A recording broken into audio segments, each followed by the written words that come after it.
Hi, algebra class. I wanted to make a quick video since I couldn't be here today to go over today's notes. So for today, you're going to need to know about square roots. Square roots, we kind of gone over in our notes. You should be writing this in your binder. Okay. Square roots mean to find the two equal factors that multiply to give you the radical. Okay, my radical is square root of 64. So I have to find two equal factors that when multiplied give me 64.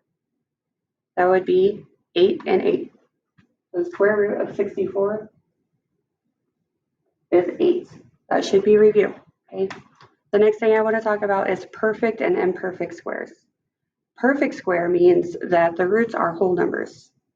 Okay, so you can think in your head 1 times 1 will give me the 1. 5 times 5 will give me the 25. And like we said earlier, 8 times 8 will give us 64. Those are perfect squares because they are whole number factors and they are rational. Okay, remember, rational means ratio. It could be written as a fraction. So in your notes, you need to write this and you need to put a big star and put rational. Okay. Imperfect squares are ones that do not have whole number factors. There are no two whole numbers that I can multiply to get 2 that are the same. Because 1 times 1 is 1, 2 times 2 is 4. So this would be an imperfect square. Same with 35. There's no two equal numbers I can multiply to get that number. And the same with 13. Okay. Remember, talking about equal factors. They have to be the same number times themselves to give you that radical. These come out to be long decimals that don't repeat and have no pattern. And if you recall from our notes before, that means they are irrational numbers. So in your binder, I need you to write irrational.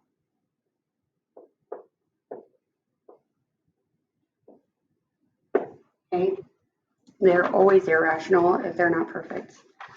The last thing I wanted to let you guys know is in your book, you're going to turn to page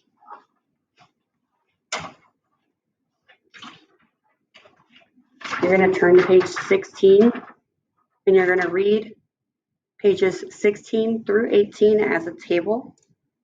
You can take more notes if you choose to. And in your notes, I would like you to do the problem 1, 2, and 3 got it's. Okay, so problem 1 has 4 got it's. Problem 2 has 1 got it. Problem 3 also has 4 got it's.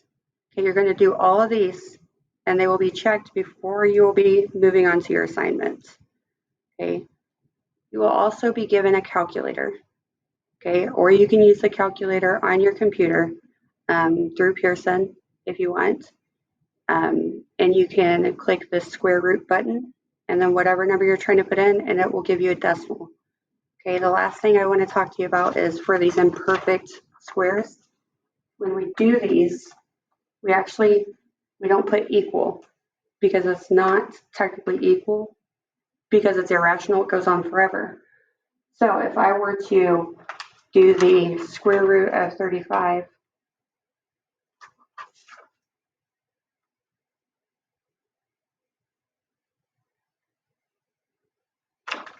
I would get this really long number, okay?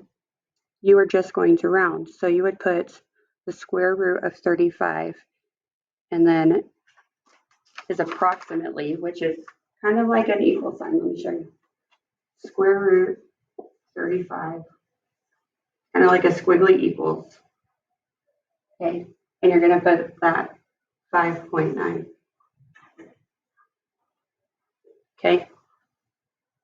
Other than that, a lot of these questions are going to ask you to compare greater than, less than, or to write it as rational or irrational, or to classify it as rational or irrational.